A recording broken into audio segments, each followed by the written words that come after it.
All right, it is 6:30 and welcome everybody to this Board of Commissioners meeting. This is March 14th, 2023.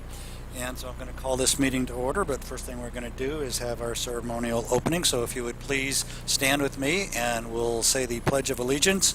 And if you could just remain standing for a brief moment of silence afterwards. Allegiance to the flag of the United States of America, to the republic which it stands, one nation, under God, indivisible, with liberty and justice for all.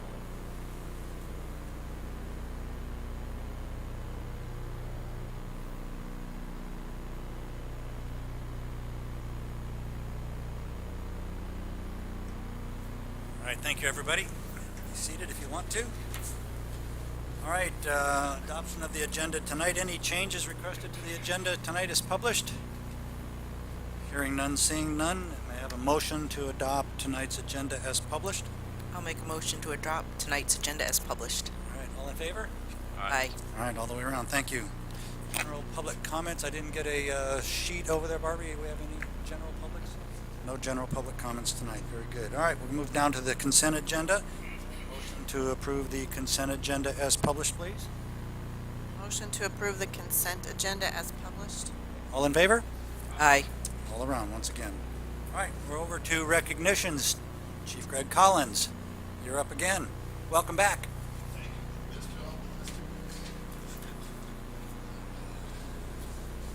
Good evening, everyone. All right, tonight I have with me this young man is Jacob McCrae. He has worked with the police department for a little over a year. January 19th, I believe, was your one-year anniversary.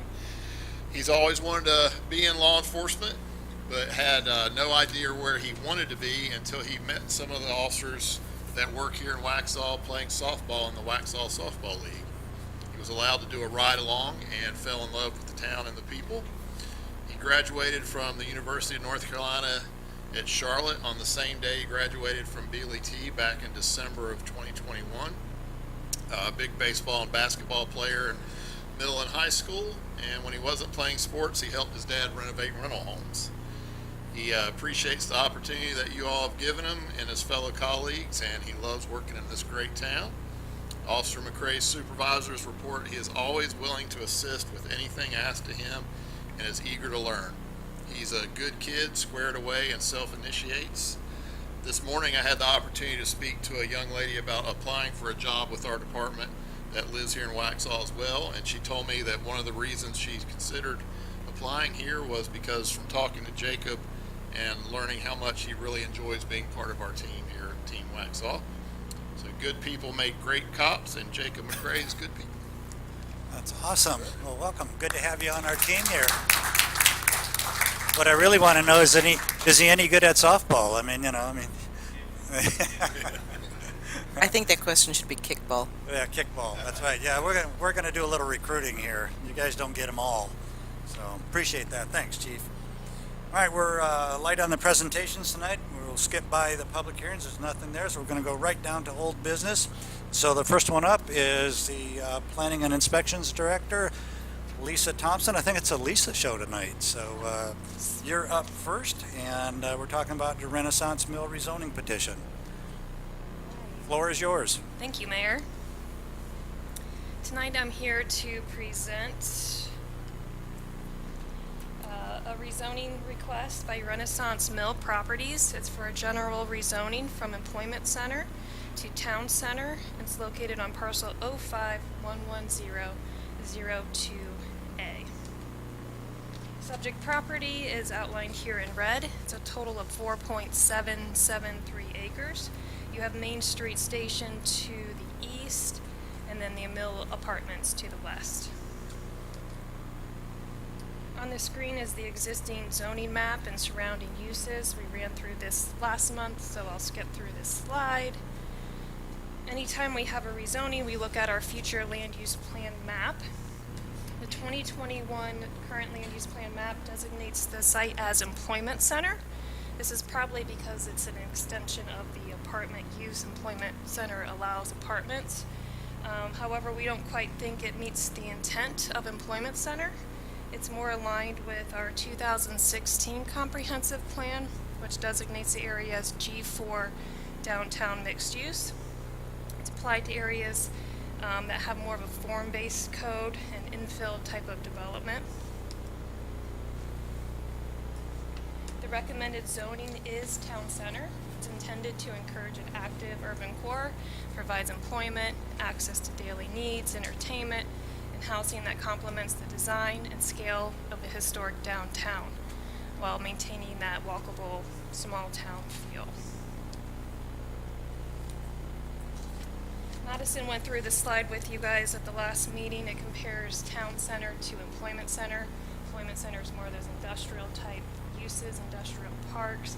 We're trading off less strict setback requirements for more supplemental architectural elements of the downtown with that town center zoning. Staff recommends approval. This is a general rezoning request, so no conditions can be placed on the approval. Planning Board heard the case on February 15th. They unanimously recommended approval, 6-0. With any rezoning, we are required to adopt a reasonableness and consistency statement. It says the request is inconsistent with the 2021 future land use plan map, but is consistent and reasonable in the public interest as it follows the designation of the 2016 comprehensive plan policy bridge, and will allow for a variety of commercial and retail uses at the design and scale of downtown, while expanding the footprint and walkable small town feel. So we have two motions in front of you tonight, and I'd be happy to answer any questions. All right, any questions? We've seen this before and a couple of times in planning sessions, 2x2s and things like that. So any questions for our presenter on this one? No questions on that. If you could then flip back a slide for us. And I'm going to look for a motion on this one. So who'd like to make a motion? So you want to do the consistency statement first? Do it Okay. second. Make a motion to the approval and then make a motion on. We can combine those, right, Charlie? A motion to approve petition RZ 014628-2023 as presented. Including the motion to approve the consistency. Approving and to approve the reasonable and consistency statement. The request is inconsistent with the 2021 future land use map, but is consistent and reasonable and in the public interest as it follows the designation given by the 2016 comprehensive plan policy bridge, and will allow for a variety of commercial and retail uses at the design and scale of downtown, while expanding the footprint and walkable small town feel. That's all of it. You got it all, didn't you? All right, so we have up for this motion for the approval and the approval of the consistency statement. Any further questions before we go through this one? All right, all in favor? Aye. All the way around, unanimous. Thank you. Appreciate that. You're up again.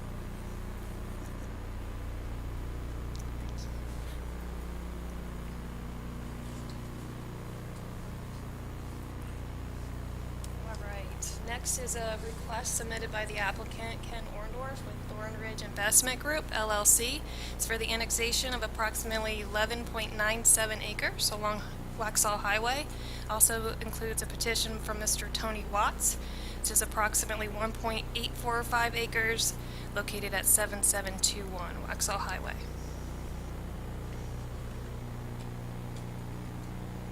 Again, we discussed this at the last meeting, so we won't go into detail on the subject property, but it's outlined in red with the 2 stars.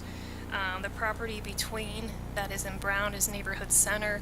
That was annexed with the Yarborough Village annexation we did earlier this year, so the property is separated into 2 parcels.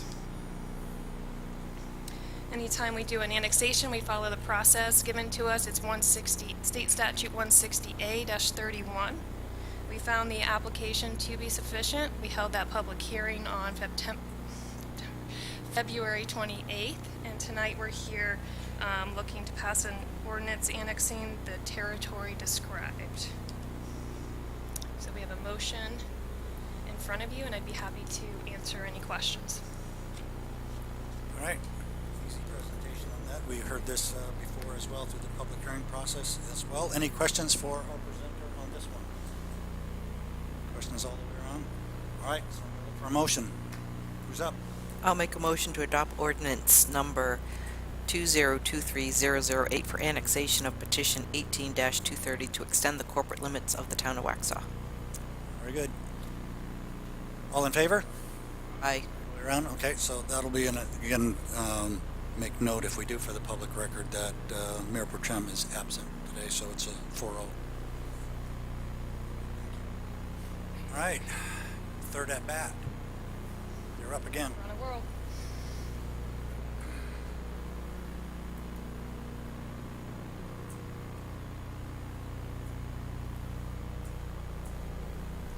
All right, so since we did that annexation, we're going to run that zoning concurrently. We have 60 days to provide zoning, the initial zoning on a piece of property. The property is currently zoned RA40, and we are looking to zone to CC corridor commercial. Again, subject site, we've already ran through it. The two arrows are pointing to the site along with the surrounding zoning. We also discussed making sure that the initial zoning in place on this track is consistent with that land use plan. This is our long-range policy that guides the town's land development patterns for the future. The 2016 comprehensive plan considers it as G3 intended growth. It's intended to be applied to areas that have the necessary infrastructure to support urban-scale mixed-use development patterns within and close proximity to the town limits. The commercial corridor zoning, we believe is a good fit between the neighborhood center to the west and the employment center to the east. This is also the junction, the possible junction of where the parkway comes into Highway 75, so we believe that commercial corridor use would be a good fit. Staff has provided a reasonable consistency statement saying it's reasonable and in the public interest that it will allow for the development of a commercial center, which is part of the town's growth strategy. And then we have the motion combined here tonight for you all, and I'd be happy to answer any questions. All right, back to this. A lot of homework's been done on this one over the time. Any questions for our presenter on this one? All right, so I'm going to look for a motion on this one along with its reasonable and consistency statement as presented. So who's going to make this motion? I'll make a motion to approve the initial zoning petition RZ 014640-2023 and the reasonable and consistency statement as presented. Okay, You Keep really going. Need to read the read the whole thing. consistency. yeah. That's why I say leave it up there. Can you read it from there? The request is consistent with the comprehensive plan and future planning goals of the town of Waxhaw. It is reasonable and in the public's interest as it will allow for the development of a commercial center which is part of the town's growth strategy. We should have a recording on that, shouldn't we? All right, now we've got through that motion. There's no further discussion. All in favor? Aye. There. Thank you for that. All right, we're going to move down to the fourth item on the agenda on here on old business is Prescott Village rezoning petition RZ 014639-2023. Lisa, you are up to bat one more time. Thank you, Mayor. This is a petition request by Brian Long with the Wide Waters Group. It's for rezoning from NC to CC corridor commercial for a portion of property and for a portion of property that is now R3 to be rezoned to R4 single-family residential within the existing Prescott Village Commercial Center. At the last meeting, we discussed the details of the surrounding area, so I'll go through these pretty quickly. The property we're talking about is highlighted in red. It's the small brown piece of property. It's about 3.9 acres. We're proposing to go from NC to CC. And then the larger tract in yellow is about 68.33 acres, but there's probably only 13 acres that are developable given that floodplain. talked about the land use plan map. It's in the G3 intended growth area, and then the land use plan map from 2021 calls for medium density residential, which is 3 to 5 units per acre. The proposed zoning of R4 allows for single family attached and detached homes at a rate of about 4 units per acre. And then the CC commercial corridor zoning is intended to provide for services and retail uses that meet the daily needs of existing residents. Again, with any rezoning, we have the reasonable and consistency statement. The planning board heard the case in February. They did unanimously recommended approval. They had a good conversation about the trade-off of 31 homes that could potentially go on that neighborhood center site for more commercial zoning for that corridor commercial. I was also able to have a good conversation with some of the adjacent Old Hickory residents. There was some current concerns over lighting and noise. We talked about our land development code. We do have a lighting ordinance. They have to provide a photometrics plan that shows the light spread over the site. That has to be 0 at the property line, so there's no light pollution going over the property. We talked about the height of the lights. The maximum height is only 20 feet, and this property is, I think, 35 feet lower than Pine Oak, so there's quite a bit of a grade change. We talked about buffer requirements. There's an existing stand of trees along Pine Oak that's not on the property, so that will not be touched. And then they have to provide an additional 30-foot Class C buffer beyond the existing tree line. Also talked about traffic, transportation, the Pine Oak connector, getting you from Waxhaw Marvin up to Pine Oak through Prescott Glen, being able to take that left out at the existing signal. And then also about open space requirements and the requirement that the applicant will have to provide a greenway, which will get you from NC 16 and in the future all the way down to the state line. So staff does recommend approval. We have the motion in front of you, and I believe the engineer for the site, Scott Stone, has a presentation for you all as well. Guys, you okay with that? Very good. Let's let that happen first, and then we can go to some Q&A if we need to. Welcome. Good afternoon.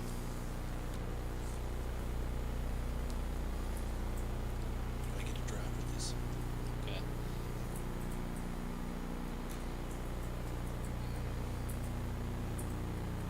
So he's in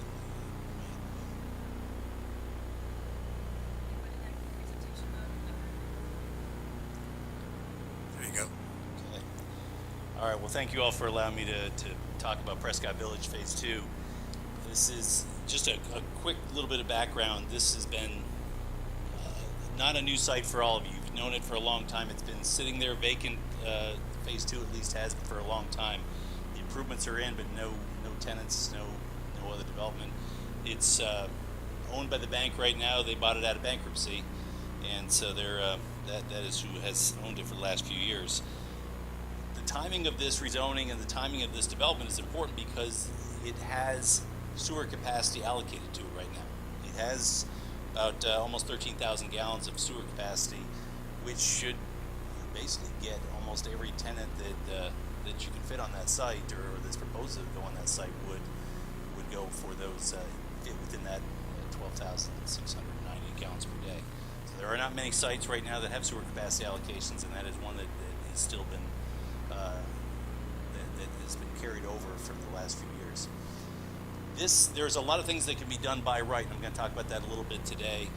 There are all the uses that are being proposed and that the applicant plans to put on that site can be done right now by right. There is nothing that is being asked for that is a new use. It is something that is outside of what is currently allowed in that commercial corridor district. And there's two different choices. We could do what was the previously conditional, or we could do what you recently rezoned it as part of your land development code a few years ago to be a combination of the CC and the NC districts. This is what we're proposing today, and I'm going to walk through a couple of things. As Ms. Thompson said, the floodplain chews up a lot of that land in what is the R4, would be the R4 area, and so there will be some trails in there. It's recorded as part of the open space and the active open space. So I just wanted to kind of highlight what we're actually talking about that's different between what is currently already by right development and zoning versus what we're proposing. It's really just it is that yellow on the left-hand side. It's R3 now. We're just going to R4, and that's just really to give us some flexibility on what the product type might be for residential. And we've done that in a few other places throughout the city, the town recently. But the key element there is taking that just under 4 acres of NC and making it CC. You'll see why in a second. So this, I know the neighbors had some concern about the trees. If you drive through there today, it won't look completely like that because the leaves, some of the leaves are off the trees, but in another 2 weeks it'll look like that again. But it's still there is anywhere between 16 and 25 feet of width past the where basically all the trees you're seeing there now are not on the applicant's property, and so they can't be taken down for any reason. So they're on NCDOT's right away. And then you've also got the existing pine trees that are on that slope I'm surprised at how fast those are growing over the last few years. There's a steep slope that goes from Pine Oak down to the site, and all those pines have been planted in the last few years. As Thompson said, that we would have to, as part of any site design, meet the Class C buffer, which would protect those existing trees as well.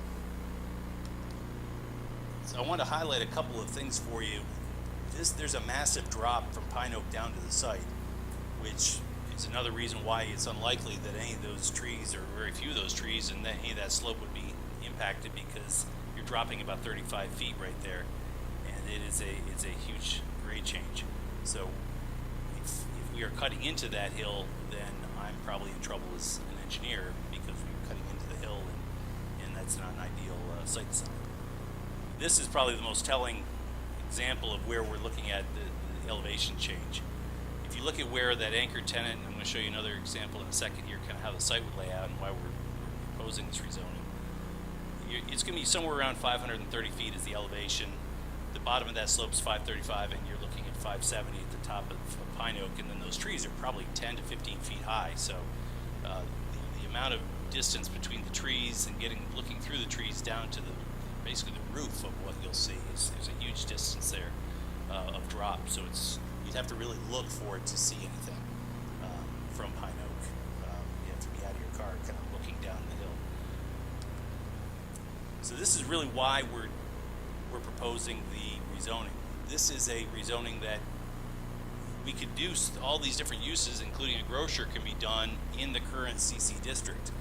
The challenge is it doesn't lay out ideally for a grocer if that's what you wanted to put there, and that's what the applicant, our client, is looking to do there. The NC zoning that exists now caps the footprint of any building at 10,000 square feet. So if you want to put the grocer to the back of kind of that site right there, that area, it won't fit in the NC. That's why we're proposing to change just that section right there from NC to CC.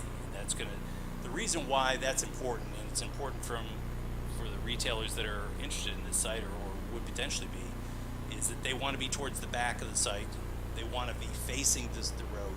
That's their preferred position, so they've got more visibility from the road for their grocery store.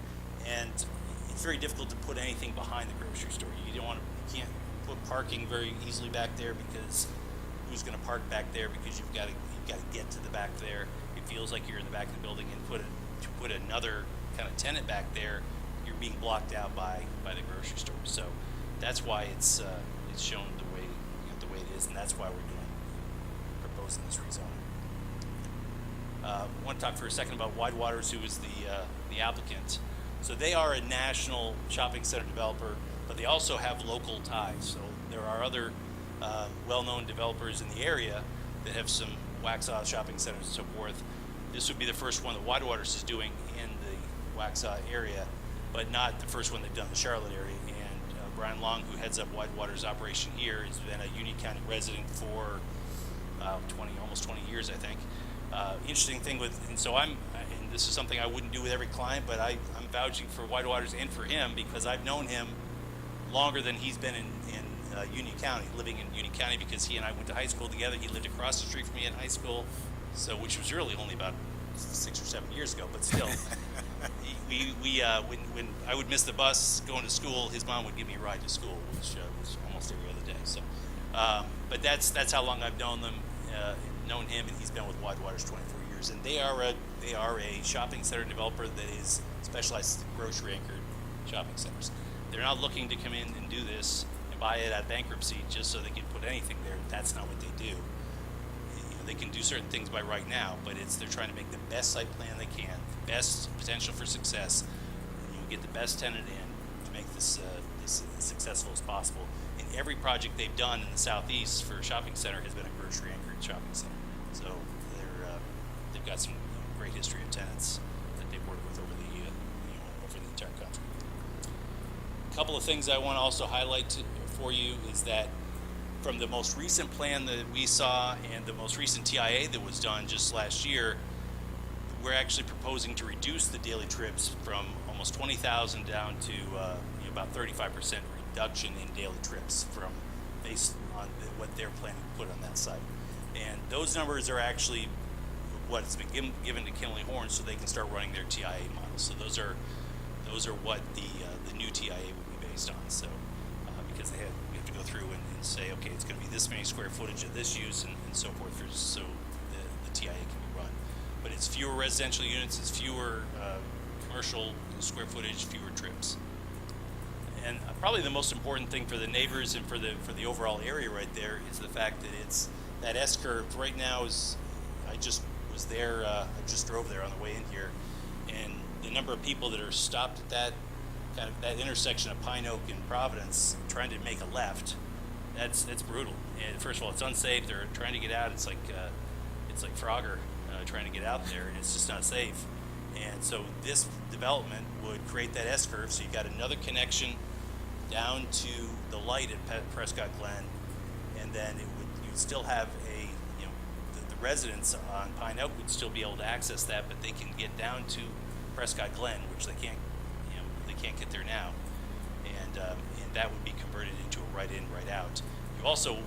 It's there now, the curb cut is, but there'd be a major right-in, right-out coming out of the commercial from the out parcels or the anchor tenant.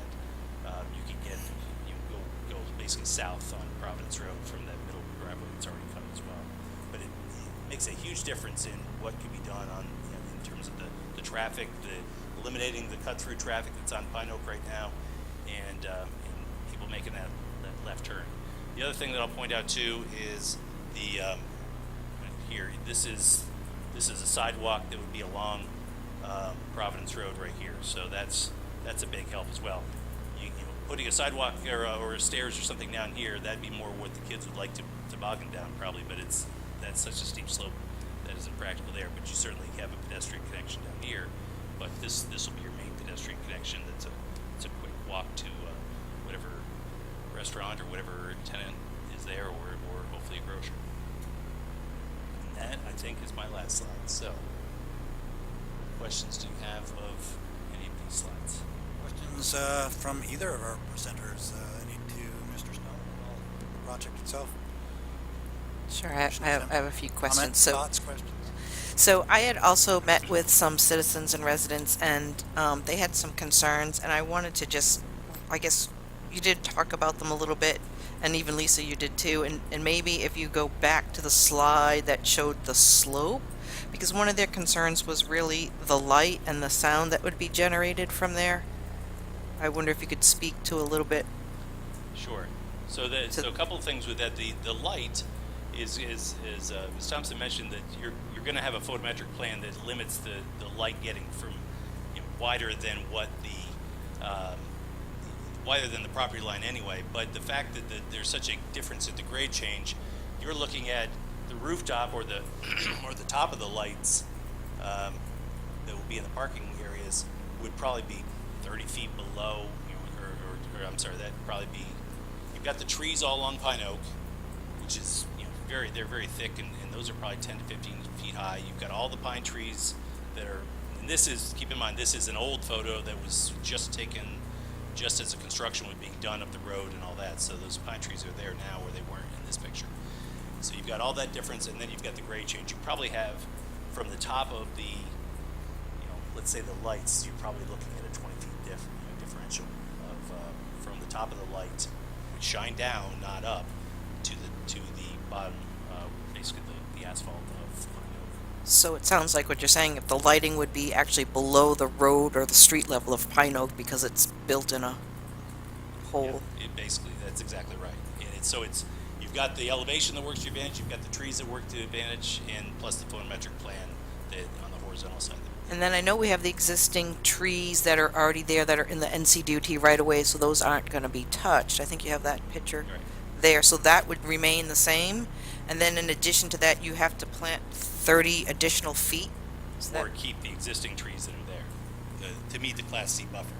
So yeah, and I just want to show right here. So this is the heavy black line here is the property line, and this the two parcels they don't connect in a straight line. So this is like 25 feet of trees. Basically, these are all the trees that are basically right here. It's like there's the property line doesn't start until 25 feet, and then you'll have the 30-foot buffer past that, which would basically take you somewhere around, you know, at a minimum take you here, but you know you don't want to cut into that slope anyway. Because if you cut into the slope, then you'll have erosion issues. Right. You'll have a massive retaining wall, which engineers we get yelled at when we have retaining walls because they're super expensive, and so these could be $1 million retaining walls, which they add no value, they just cost money. And so because this kind of sits in a low point, I guess, if you will, and the tree and the buffers, I would assume, or I'd like to think that that would also help with noise control as well as the light control. Yeah, absolutely. Yeah, all three of those, just like with the lights, the noise is going to be addressed the same way. Sure. It's a sound dampening. And then I know one of the other concerns that they had was sort of the roadway configuration or the traffic. Yep. Did you have that slide, maybe? Yep, I'm sorry. So this is going to so right now this is what's here now. This is the existing road where it goes nowhere right now other than you'll see some cars parked down there doing I don't know what, maybe sketchy activities down here because it doesn't go anywhere. This road, this is the existing road now that people are cutting through and going Pine Oak. The intent of this, which the town has planned for, is to make this S-curve so it's continuous traffic going through. So there's really no advantage for anyone who's currently cutting through. They don't want to cut through this way because it's not as good you don't have the continuous flow, and you've got the traffic light here, which helps the traffic. So this S-curve will help keep the traffic off of Pine Oak that is currently going to Pine Oak, and then we're adding basically we'll call it a pork chop, which will right now it's not a right in right out now. It's full access now, but it's not intended to be, and that will be limiting traffic going left as it goes out there now. So it looks like if you're coming down Pine Oak, then right after the bridge there'll be the road will S in, and for through traffic would go through the development and come out at the light to make the turning north or south, probably more north.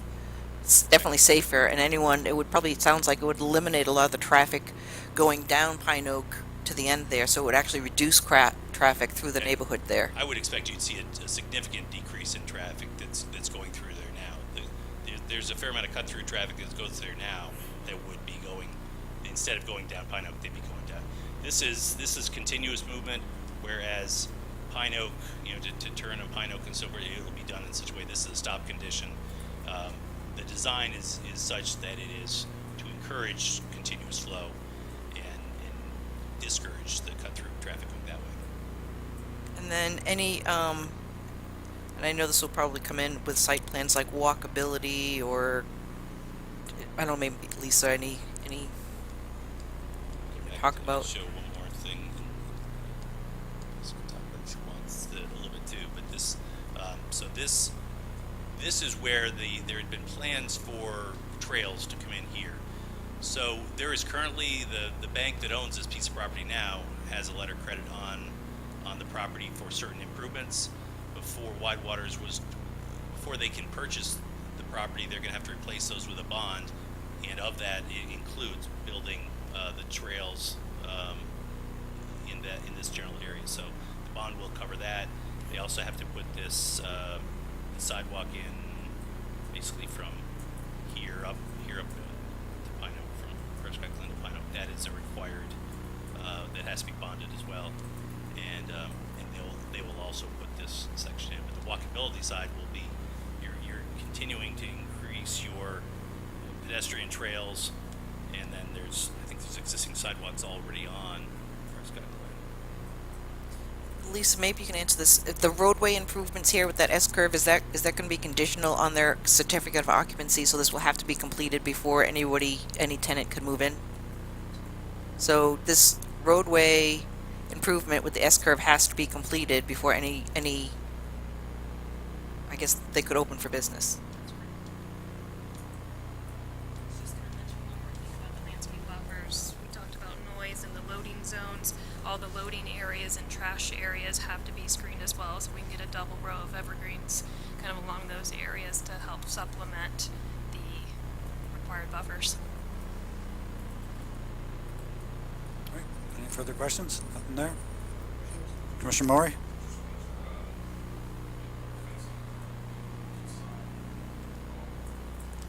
So you're talking here, putting a screening, a fence of some sort. The only thing that we're anticipating, we haven't done a detailed design. This is a layout, conceptual layout, but there could be a little bit of a retaining wall. I'm guessing maybe it's 5 to 10 feet at most, where you're getting closest to it, but not a screening wall, because we're actually trying to leave the trees as the buffer and the screen, not put a wall of. It's just, I think a wall would be more unsightly than the trees are there now. So we're going to try to limit any height of any of a wall, of retaining wall of any kind. And hopefully it's very minimal, if any. All right. Commissioner Wesolek. So if you could go back to the other design plan,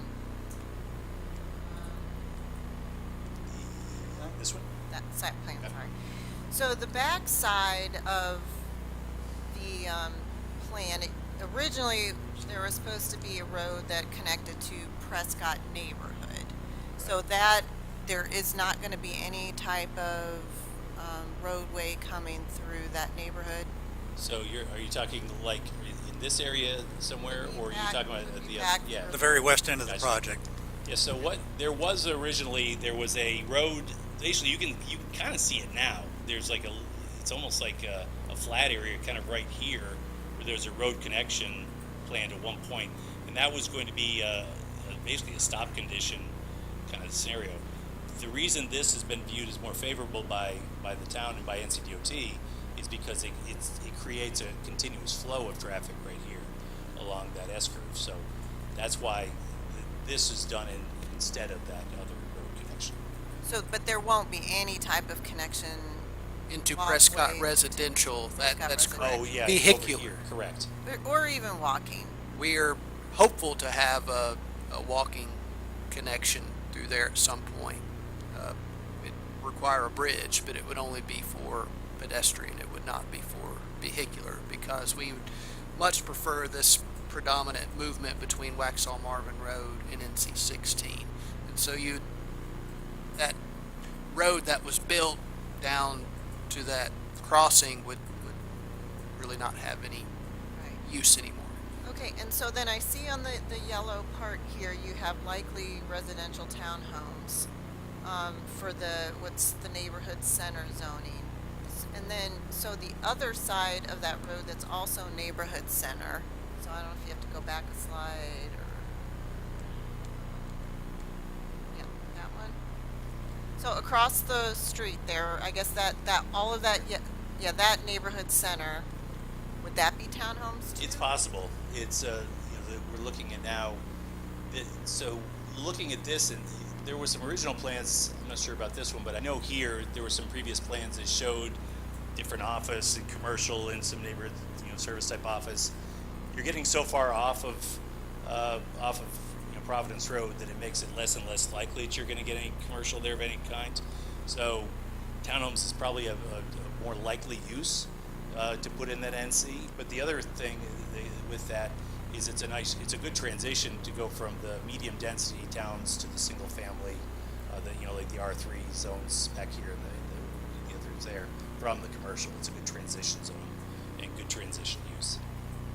So I know that the original idea of this neighborhood, this development, was to be this English Village type of thing, a walkable development that the surrounding neighbors on Pine Oak and then in Prescott would walk to shops, restaurants, things like that. So now it's looking like the only retail type of space is this commercial area in the front. So it's basically, and if you do the grocery store, you have the fast food, you have the gas station. It's not really the type of neighborhood or type of development that neighbors are really walking to. Well, yeah, and it's, I will say, let me go back to one of the layouts I had here. It's what we had put together just as part of the TIA when we had to give certain uses. It's a mix of different things. It could be, could be one fast food. We're not anticipating two. It was some potential medical office or small office type of thing, and some neighborhood service type retail with an anchor tenant. So, in a perfect world, it is something that neighbors are walking to, where it's there's maybe an office use or a retail use as well as a grocer and maybe a coffee place and things like that. So hopefully it is.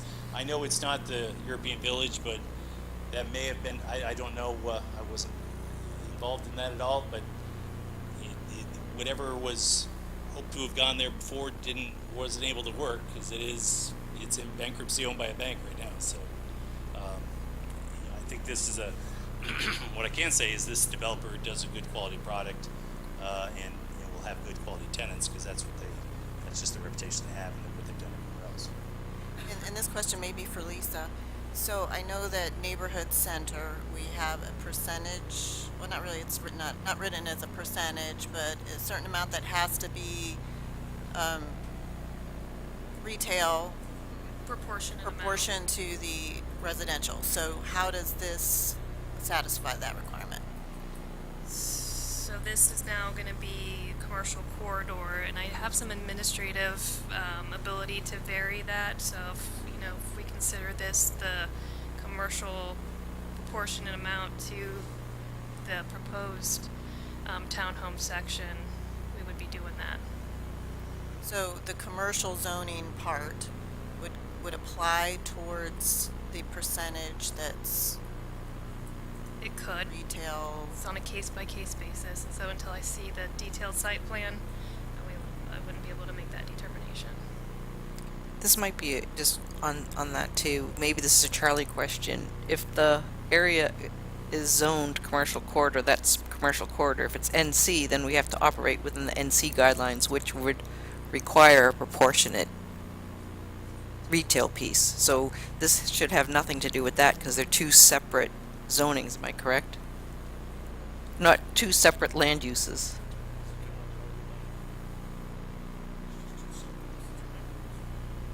So yes, if we kept the strict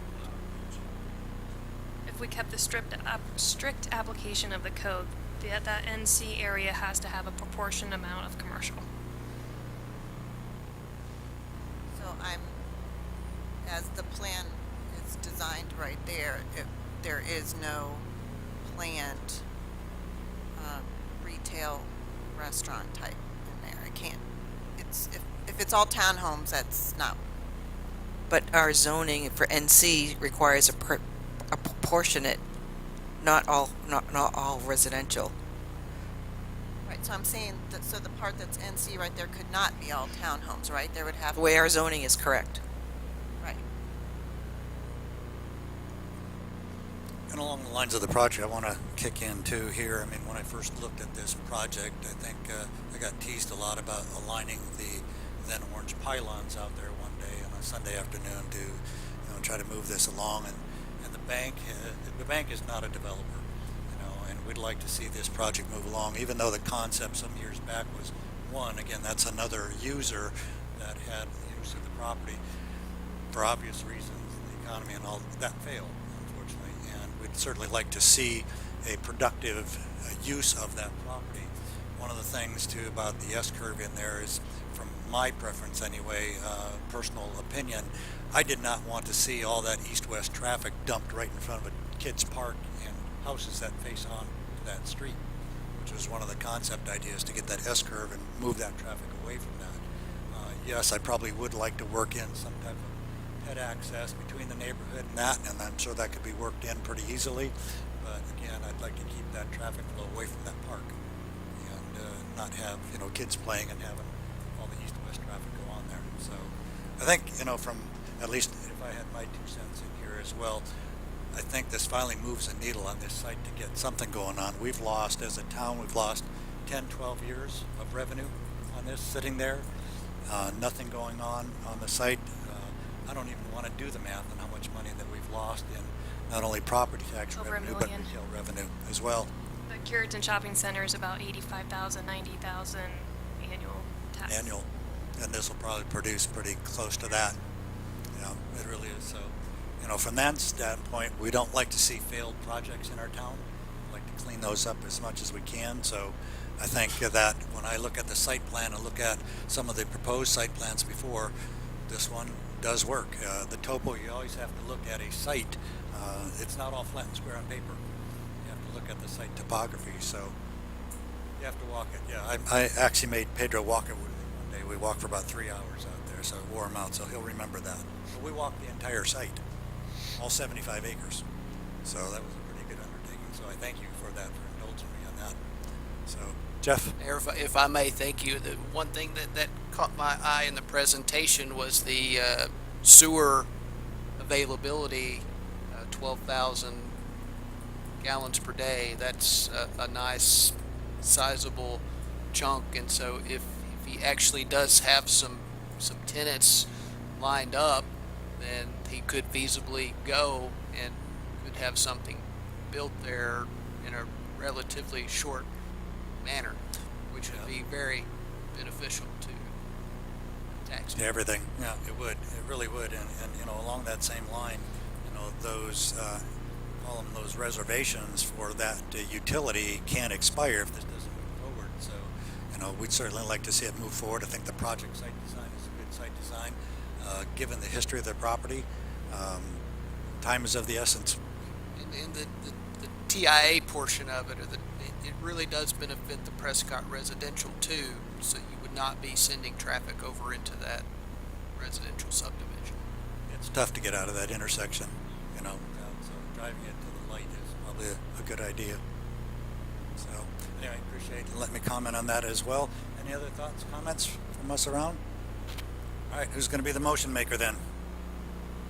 Motion to approve general rezoning petition RZ 01 4639-2023, reasonable consistency statement as presented, and that is the request is consistent with the comprehensive plan and future planning goals of the town of Waxhaw. Is reasonable and public interest, as it will allow for a variety of housing options that is consistent with the recommended growth and density for the area, and it will allow for development of more viable commercial development. Long consistency statement. All right, thank you for that, Commissioner.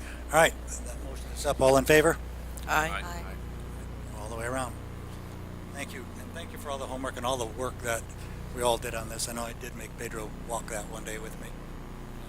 So, yeah, he had to go buy new shoes, too. So, anyway. Where's mine? All right, again, congratulations on that. We'll move that forward. If we can work together, Lisa, keep everybody moving on this thing to get it done. It's great to have something finally going on that property, so thank you very much. New business, we're at 0, closed session, nothing for tonight, so we're down to the town leadership reports. Jeffrey Wells. Thank you, Mayor. Three things this evening. The TAP project is continuing to move along well. As we reported last time, South Church Street area is complete. They are moving along on Price Street, closer to completion of that area than beginning. I think they finished pouring the concrete sidewalk today and doing the mill and pave, I think, as the week goes along. They started to do work on NC16 or Broom Street right there near the intersection of McDonald Street and North Main, and going to try to get some concrete poured before the St. Patrick's Day activities get started at the end of the week, and then they'll be off of that area to let that sort out, and then they'll keep moving along. But very pleased at the progress on that so far. Shred Day is coming up on Saturday, April 1st. It'll be right out here in the PD parking lot. Starts at 9 a.m. and lasts until noon or until both trucks are full. So, springtime event. It's very possible, if it's a nice day, that we will fill up 2 trucks full of documents. So if you have things that you've been needing to get rid of, then we'll have the place for you to do that on a Saturday, April 1st. Also, I understand that some board members have received some general questions in relation to, since we are a train town, have a train that comes through downtown, and there was the recent train derailment in Ohio. We do have an emergency ops plan that we actually had a consultant help us develop and update last year. And then late last summer, we went through a mock scenario. And we will do the same thing again this summer. It's something that we will do annually. And of course, we hope that we don't have to implement that plan. But if we do regular training to make sure that we are as ready as you can be for situations like that, and they cover all types of disaster preparedness. It was led by a consultant and our fire marshal worked in tandem to, and of course, bring that to this board to approve as well. So we, I think, will be as ready as we possibly can be if something like that does come up among the other disaster mitigations that could afflict us moving forward. Well, hopefully the exercise will never be real. So Yes. May I ask something? I tried to find it on the website, so if we could just have, I don't know who's in charge of it right now, Jenny, maybe make it more accessible for citizens to find. Okay. Do that. Thank you, Todd. That's all I have. Thank you. Yeah, all right. Thank you, Jeff. The downtown is looking pretty nice. It's shaping up, moving around from Church Street now over to the main event, which will be on East North Main. Looking forward to that to start happening too. We are going to get a little weather in the next couple of weeks, but should be clear sailing all the way through from there. So really looking forward to that completion. And we're less than 6 months on that time frame there, Matt. That'll be great to have. It'll be nice. It'll be probably midsummer, but well welcomed, I'm sure. All right, up next, Miss Dina, Parks and Rec. Tell us what you've been doing.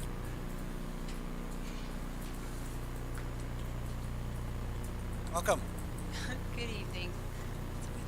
And Todd. Goodness.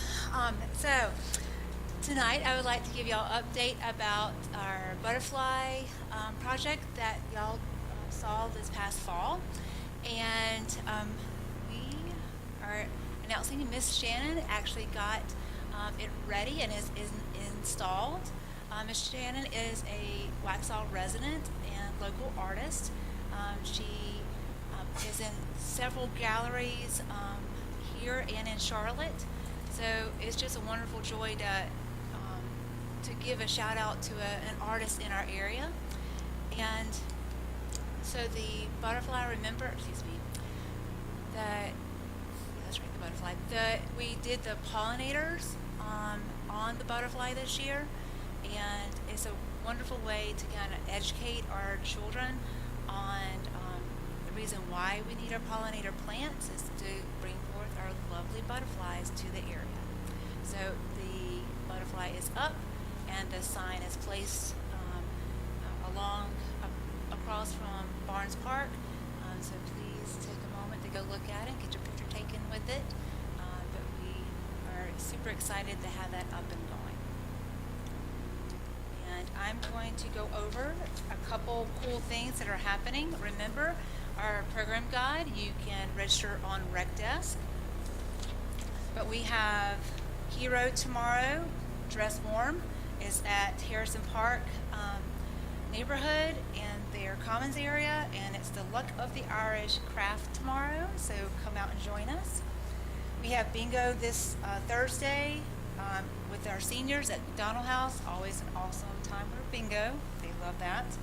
This Friday, to go along with our Year of the Trail, we have a hike to Crotter's Mountain, so if you haven't signed up, we still have room on the bus, so please sign up.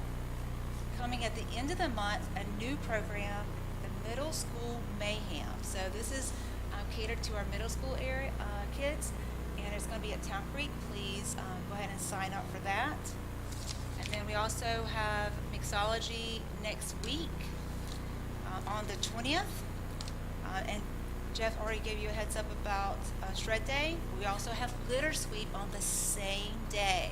So that is at 9 a.m. so you can drop off your stuff at Shred Day and then come and do some litter sweep to clean up around Waxhaw at 8 a.m. that morning as well. And we're going to be at the community corner, and sign up is available now as well. Any questions? Any thoughts? We also have a scout in the audience with us tonight that needs to do a little volunteer work to earn one of his badges. So if you can then connect, that's Miss Nina that I told you about earlier. So if you can connect with her, maybe you can get that out of the way 6 years earlier than you need to. So It's all good. All right. Any questions for Miss Nina? Great. And also Jeff mentioned that Mary O'Neill's is having their St. Patty's Day event this weekend. That's Friday and Saturday. I know that there's shuttles, privately shuttles are happening in the area. Drive safe. And then just be aware of all the pedestrians. They're going to be out there. It's going to be full. Thank you, Dina. Appreciate that. Next up, Public Services, Todd Matthews. Todd, good to see you. You look a little warm back there. Is that? Oh yeah, Dina's picking on. Yeah. Thursday when y'all come to St. Patty's Day, just bring a shovel and we'll do concrete the same day. No, we'll be done by tomorrow afternoon. We've been nice outside here lately, so the guys have been out plugging, putting out grass seed, fertilizer, new pine needles mowing through downtown. It's looking real good. It's funny to say this, since I've been here through the whole thing, Millbridge has got 5 houses left to build, and they're done. But we've been doing street or walkthroughs, telling them what they need repaired, doing storm drain, camera work. We're working on 7A, 7B, and 7D, and 7F right now. We're also working with Road Minor about street dedication, so we need to talk about that this morning. The sidewalks to the front of the Town Creek Park bathroom were completed. The guys finished that up last week. We started cleaning up a bunch of stuff. We're working with Richard over to Town Park to pave the new parking lot. The pedestrian crossing at Lindsay Meadows is going up. They should be active Thursday. And I got a jet truck coming in the morning, Pacific truck downtown. We having to clean out a bunch of pipes that haven't been cleaned out in like 40 years. Wow. We found this on the TAP grant. So speaking of the TAP grant, I love it when we do big jobs like this, and this here has been fun and challenging, but knock on wood, nothing bad yet. So never know what comes. So South Church is complete. We're just waiting on Duke Power to let us know where we can hook up put a meter up for the lights. We put up 2 new lights down there. Other than that, it's just typical stuff. Typical stuff. It's It really is. looking good, though. Yeah, yeah. Doing a great job, and yeah, it is nice. You do discover a few things when you have a truck like you're having come in. Hopefully, we don't discover, Yeah, but we found out we some of the anticipate pipe we will. Might be 18 inches, and we got like 2 inches of water running through them Yeah. over the past however many years. So we jet them all out tomorrow, and it'll be good. Well, thanks for all that coordination because it is looking good down there. We appreciate that. Any thoughts, comments to Todd? Okay, thank you. All right, Board of Commissioners, anything you want to share for the good of the group? Any one of you? Commissioner Morey.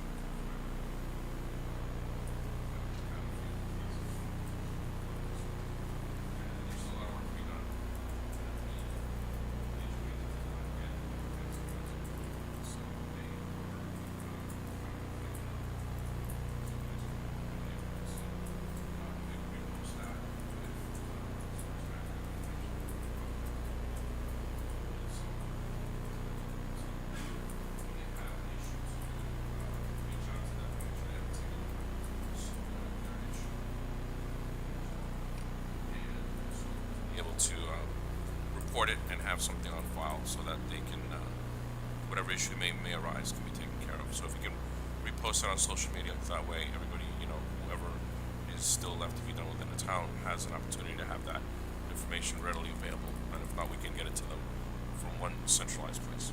Will be our first topic of discussion at our morning meeting. Morning meeting. All right, very good. Well, thanks for bringing that forward. Oh, We have a meeting with Open Fibers Friday, and we got a long list of stuff that they're not doing right.